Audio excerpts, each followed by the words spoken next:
Hey guys, welcome to a new kind of video. Today I'm going to be discussing 5 money lessons that I learned from fishing. So let's just jump right in.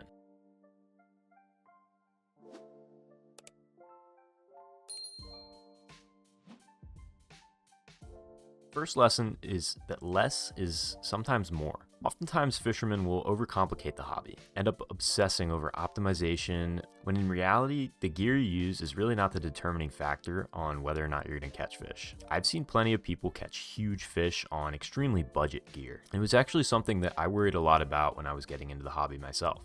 Much like when you become somewhat educated in personal finance, you begin to worry about what you do and don't have. You begin to worry that you're behind compared to most people. Maybe you don't have a 401k or any brokerage set up.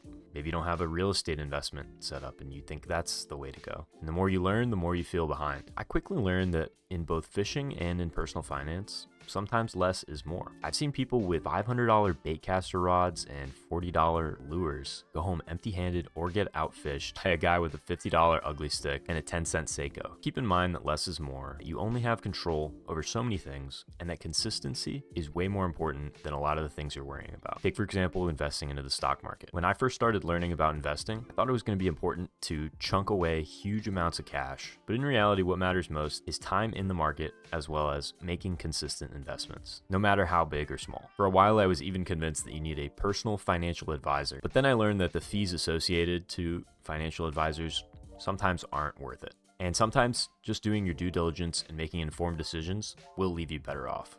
For the next point, this one's pretty obvious, but patience is key. A lot of dads, uncles, and grandpas love to say this when you're out on the lake. After a long day of not catching any fish, they'll say to you, well, that's why it's called fishing, not catching. And this is why I think fishing is so similar to some aspects of personal finance and investing. The payoff of catching a big fish at the end of a long day of small bites or near misses is super similar to investing in a stock that you have like super strong conviction on, and it ends up making a big return. Now, please keep in mind, I'm not suggesting that you only speculate on stocks or crypto or anything like that. It's just an example. Fishing is 90% waiting and 10% action, and the same can be said about investing. Patience is just such a strong virtue to have in all aspects of your life, and the time you spend fishing and not actually catching anything is still valuable because you're learning weather patterns, spots, and the tendencies of the fish that are going to help you out the next time you decide to go. Patience with personal finance looks a little bit different, but it's still pretty similar. For example, you might want to make a hasty purchase, but you decide to sleep on it, and the next day you realize you didn't even want that item in the first place.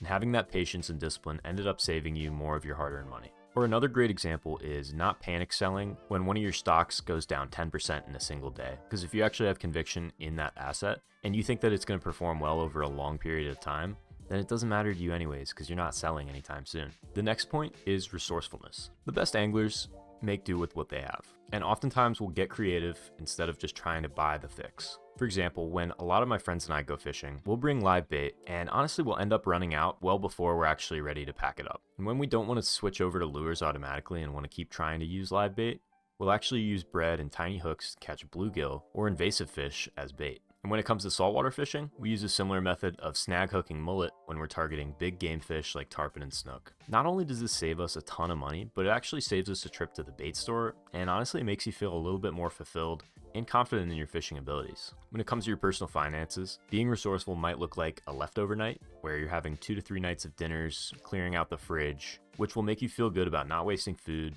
saves you a ton of money. It doesn't leave you with any regret like you have when you order out. And of course, if you're saltwater fishing or freshwater fishing where you can actually eat the fish, unlike South Florida canals, you can actually bring your fish home to eat and actually have a meal out of it, which is like the definition of resourcefulness. The next point is only keeping what you need. If you've ever been pier fishing, you've probably noticed the absolute greed that some people have when fishing.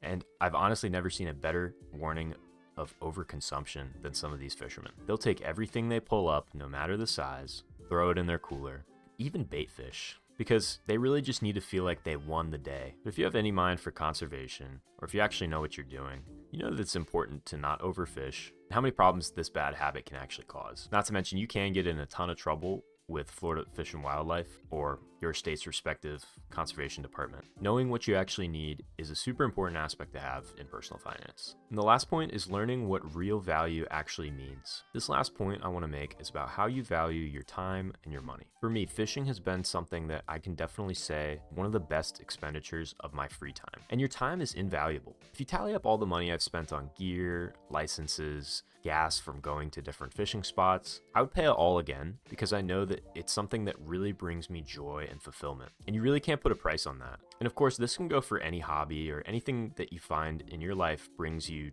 true joy and passion, because it's always going to be worth the money and the time. So I would implore you to leave this video with maybe giving fishing a try, and if not, try out a new hobby and see if you can find something that you really feel is worth the time and the money. And speaking of time, if you made it to the end of the video, I really appreciate you sticking around.